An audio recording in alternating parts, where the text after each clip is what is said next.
peluang ya untuk mendapatkan profit, keuntungan laba. Beda dengan kegiatan yang sifatnya sosial motif. Sosial motif hanya didapat berupa kepuasan belaka. Nah, kira-kira kalau kalian berpikir mencerna peluang itu timbulnya dari mana sih? Coba. Peluang untuk berusaha kan harapan-harapan setiap manusia bagaimana ingin menambah yang namanya penghasilan, betul kan? Bagaimana meningkatkan taraf hidup supaya lebih sejahtera. Bagaimana saat ini saya kekurangan menjadi ada dan menjadi lebih.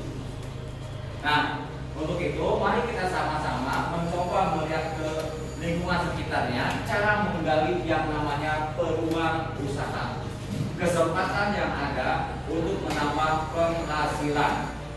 Nah, kira-kira didapat dari mana saja peluang usaha itu supaya kita termotivasi untuk mendapatkan tambahan penghasilan. Peluang itu dapat dari mana? Dari diri sendiri. Yang lain selain dari diri sendiri. Jadi artinya dari diri sendiri itu timbul dari dalam diri sendiri. Kita ketika melihat maka termotivasi terciptalah yang namanya peluang usaha. Oke, bagus sekali. Dari mana nih? Dari faktor lingkungan. Kemudian dari mana saja selain dari sendiri? Lingkungan.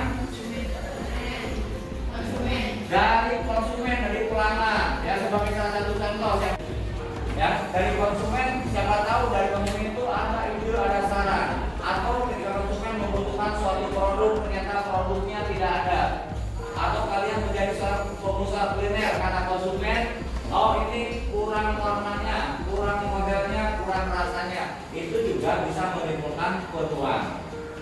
Pertanyaan dari Bapak, kenapa peluang itu harus dimanfaatkan? Ada istilah yang namanya kesempatan tidak akan pernah datang untuk kedua kali. Bagaimana berharganya kesempatan itu? Oke, bagaimana? Kenapa peluang itu harus dimanfaatkan secara optimal? Ya, kenapa kesempatan itu harus dimanfaatkan? Peluang itu harus dimanfaatkan. Yang lain suaranya? Masih bingung? Kenapa peluang itu dimanfaatkan? Kesempatan itu dimanfaatkan?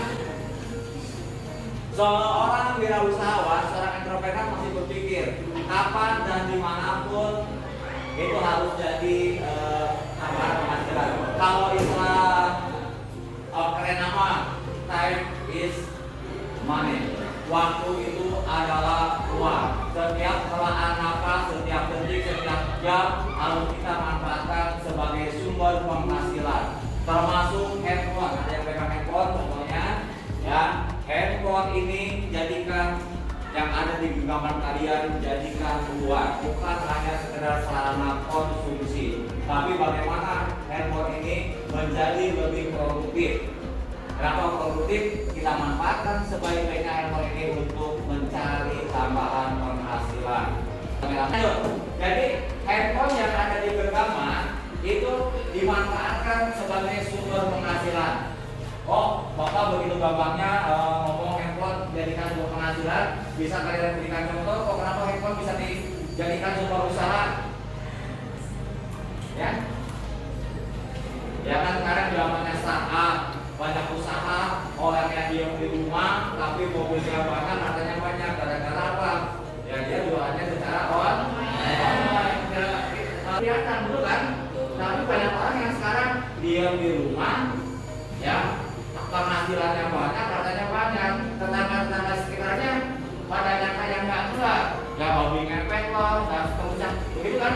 Tapi kadang mereka berusaha, mereka memanfaatkan jualannya secara online, tidak kelihatan secara fisik, ya. Atau barangkali, ya kalian memanfaatkan handphone sebagai peluang usaha, jadi YouTuber. Ya, 1 detik, 2 detik, atau 2 menit, 5 menit kalian ambil gambar, video, konten, upload ke YouTube, sudah sampai 1000 subscriber, ada adsense-nya, ada iklannya. Oh, ternyata yang namanya peluang usaha itu begitu mudah, begitu gampang, tinggal kembali kepada diri kita masing-masing. Ada niat enggak?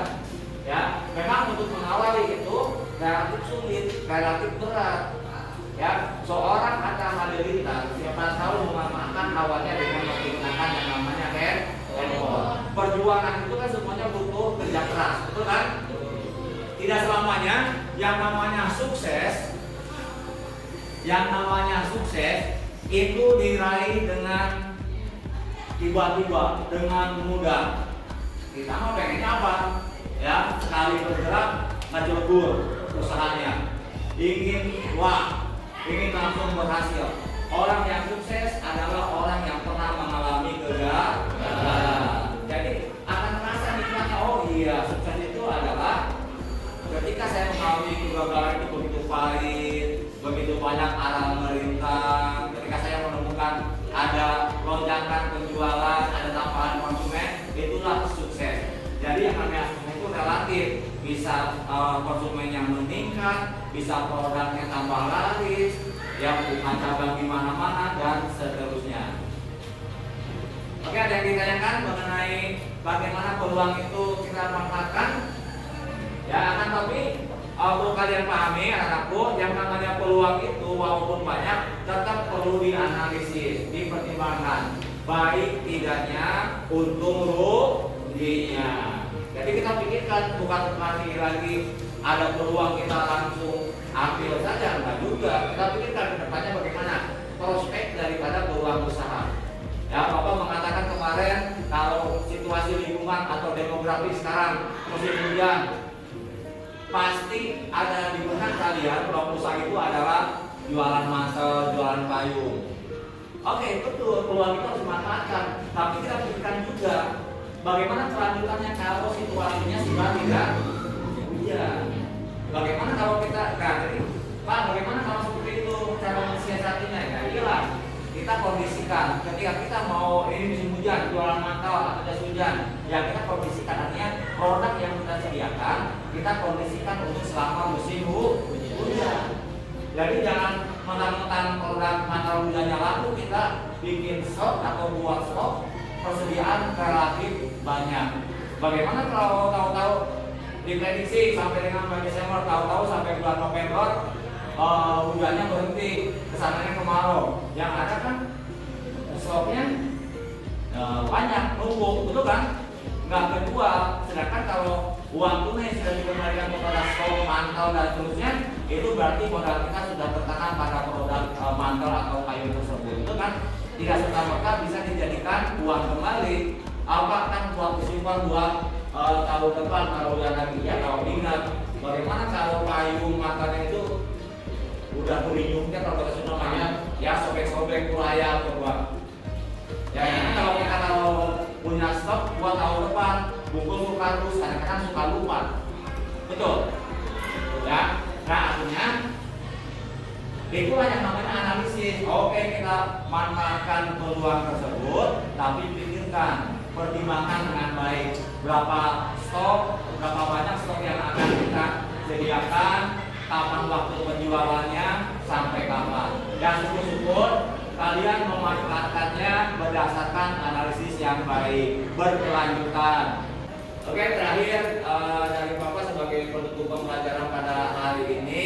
Ya, kalian coba cermati keadaan lingkungan sekitarnya, amati kira-kira di lingkungan rumah kalian adakah peluang usaha yang kalian bisa manfaatkan. Tadi faktor-faktor peluang usaha itu ada banyak ya yang sudah saya sebutkan. Bisa dari diri sendiri, dari faktor lingkungan, dari faktor pendidikan, dari faktor lingkungan keluarga, alam dan sekitarnya. Itu saja yang Bapak sampaikan. Ya, mudah-mudahan ada manfaatnya pelajaran pada hari ini. Insya Allah besok kita ketemu lagi dengan lanjutan materi analisis peluang usaha. Dari Bapak cukup sekian. Assalamualaikum warahmatullahi wabarakatuh.